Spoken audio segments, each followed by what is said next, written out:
So last night we went out to a few bars and whatnot, and we met a German guy named Alfred, and this guy was fantastic, such a nice guy. He gave us his card, such a nice dude.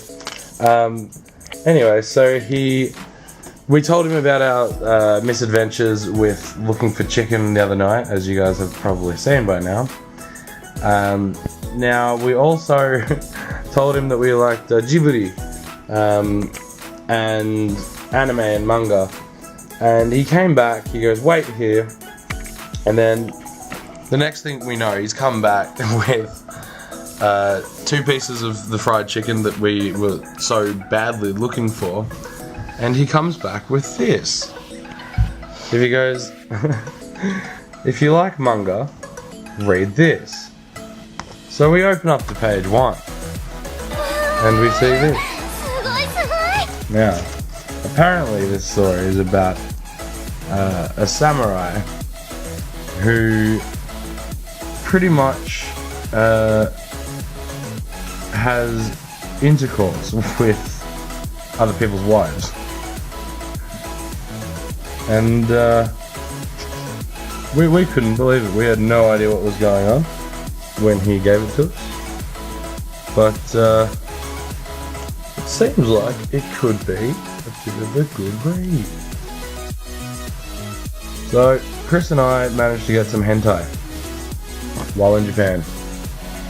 Best birthday ever. So day 6 in Kyoto comes the Kinkaku-ji temple, also known as the Golden Temple. It's about 25 degrees with 90% humidity, and Chris and I had a very, very late night last night. Got home at about 5-6 o'clock in the morning from Dotonbori. And yeah, so we've arrived. We woke up at about 1 p.m. today, but check this thing out. This is absolutely amazing. Kinkaku-ji is a Zen temple in northern Kyoto, whose top 2 floors are completely covered in gold leaf. Formerly known as Rokuonji, the temple was the retirement villa of the shogun ASHIKAGA YOSHIMITSU, and according to his will, it became a Zen temple of the Rinzai sect after his death in 1408. Kinkaku-ji was the inspiration for the similarly named Ginkaku-ji, or Silver Pavilion, built by Yoshimitsu's grandson, Ashikaga Yoshimasa, on the other side of the city a few decades later. Kinkaku-ji is an impressive structure built overlooking a large pond, and is the only building left of Yoshimitsu's former retirement complex. It has burnt down numerous times throughout its history, including twice during the Onin War, a civil war that destroyed much of Kyoto, and once again in 1950, when it was set on fire by a fanatic monk. The present structure was rebuilt in 1955. Entrance to Kinkaku-ji is very affordable, at 400 yen per person. It's full of turtles. What the hell was that? Did you see that fish? No. Oh, there it is. Huge goldfish. Can you see it? No, camera, there he is. Can you see him on the... Koi fish. Koi, or more specifically, NISHIKIGOI, literally brocaded carp, are ornamental varieties of domesticated common carp. Carp were first bred for colour mutations in China more than 1,000 years ago, where selective breeding led to the development of the goldfish. Common carp were bred for colour in Japan in the 1820s, initially in the town of Ojiya in the Niigata prefecture. By the 20th century, a number of colour patterns had been established, most notably the red and white kohaku. The outside world was not aware of the development of colour variations in koi until 1914, when the Niigata koi were exhibited at an annual exposition in Tokyo.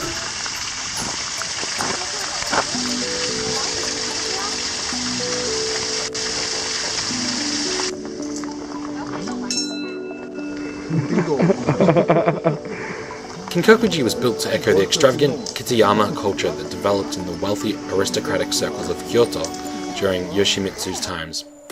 Each floor represents a different style of architecture.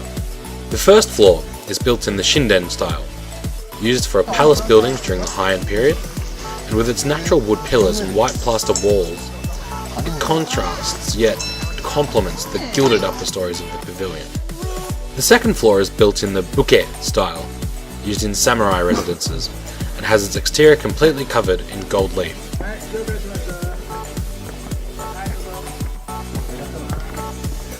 Arigatou gozaimashita.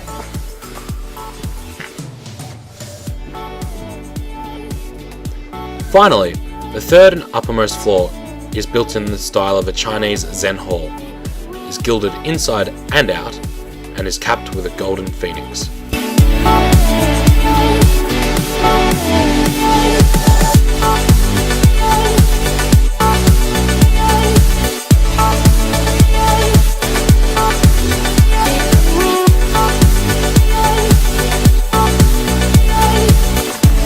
So we've just finished up at Kinkaku-ji. What do you reckon, Chris?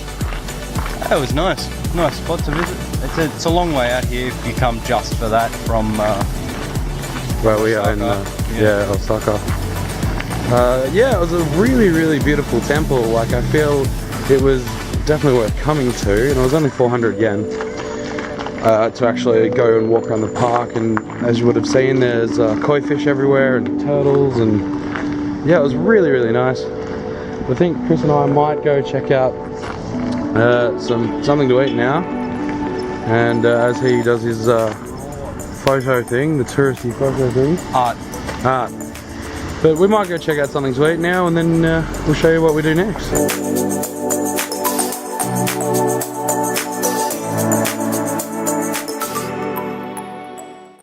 We've just arrived at Fushimi Inari Taisha.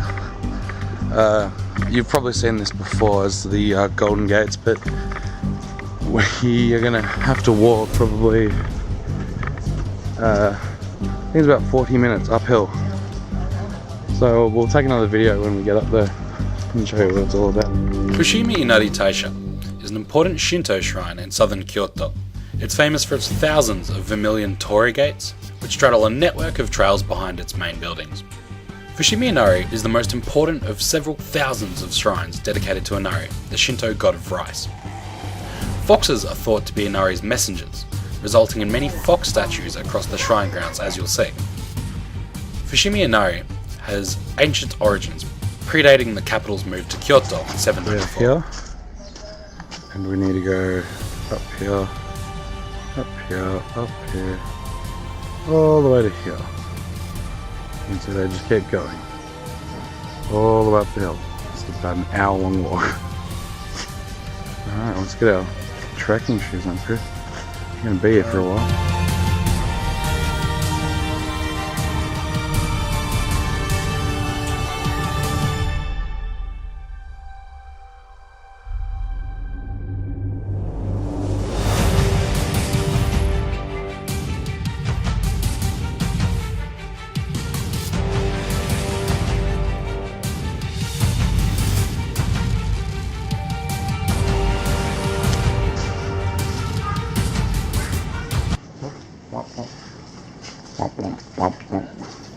At the shrine's entrance stands the ROMON gate, which was donated in 1589 by the famous leader Toyotomi Hideyoshi. Behind it stands the main building, Honden, and various auxiliary buildings. At the very back of the shrine's main grounds is the entrance to the Torii gate covered hiking trail, which starts with two dense parallel rows of gates called Senbon Torii. The Torii gates along the entire trail are donations by individuals and companies, and you'll find the donator's name and the date of the donation inscribed on the back of each gate. The cost starts around 400,000 yen for a small sized gate and increases to over 1 million yen for a large gate. The hike to the summit of the mountain takes about 2 to 3 hours. However, visitors are free to walk just as far as they wish before turning back. Along the way, there are multiple smaller shrines with stacks of miniature torii gates which were donated by visitors with much smaller budgets. After about 30 or 45 minutes, there's a gradual decrease in density of torii gates. Many hikers venture only as far as here, and it's only about halfway up the mountain. The reason being is because after this point there's not much variation and the gate density decreases further. Fushimi Inari Taisha is open all the time, 24 hours a day, every day of the week, and is 100% free to go and enjoy.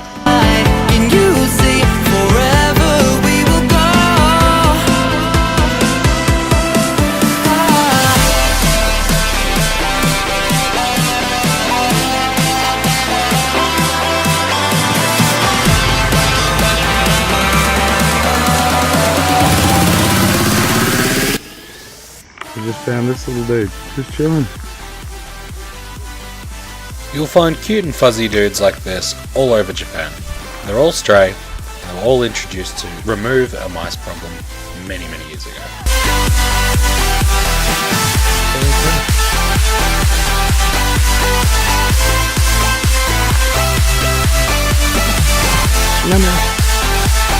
As a general rule, the centre line from the Torii gate and the main approach to the main shrine is called Seichu.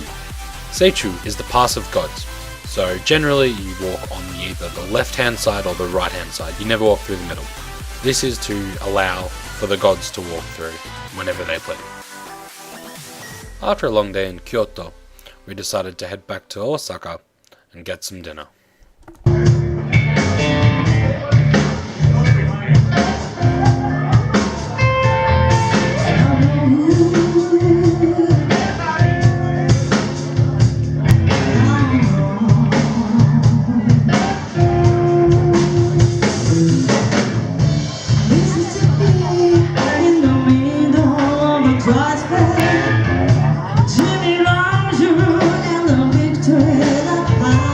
Hey guys, hope you're enjoying the episodes. Thanks for watching. Stay tuned for the next one in which we meet up with our friend Drew, travel to Tokyo via Shinkansen, and go to the Koi Monster Cafe.